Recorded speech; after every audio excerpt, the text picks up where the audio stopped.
Waalaikumsalam. Moga pada saya tabi. Ke buah madam juga. Moga saya tabi. Ke Dek mau haji tiket lu. Moga saya tabi juga. Ke Bunda Ma sama situ. Moga saya tabi. Ke Tuking dapat anak. Saya tabi. Moga saya tabi. Umi apapun nama tunggu. Moga saya tabi juga. Dek Nadia juga yang baru sama adiknya. Bilang kakaknya ditanto nama Dek Nu. Oh Kak Nu juga ya.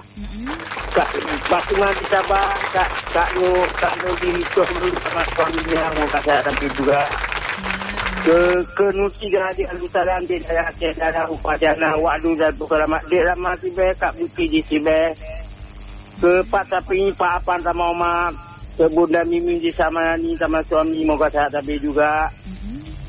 Ke tolong ke Dikali sama istrinya di Penyuluh juga, moga saya tabi juga. Amin. Ke Kalika, ke Punya Baru atau ketua orang Punya Baru? Kak Nyanya. Oh, Cuk Nana atau manggil ya?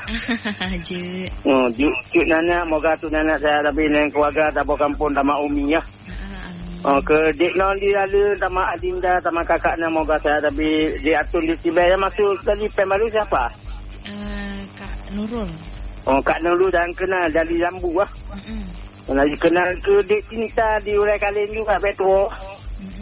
Semoga sehat lebih juga. Dan ke bantu-bantu ada Kak Lika ya. Good. Kak Lika. Tuan. Nona you makan nama api masalah juk orang ah. Je. Oh, terkadang nama kata siapa pun ambil boleh saya izinkan ah. Ya.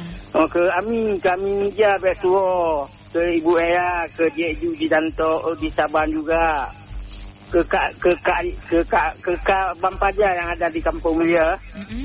Semoga saya tabi juga dan ke Mandung aja ya. God. Oh, tipe saya yang sesayang aja ya. Je. Oh, semoga dia saya tabi nampil dulu lah keluarganya ya. Amin. Itu aja Kak Lika. Assalamualaikum. Waalaikumsalam warahmatullahi wabarakatuh.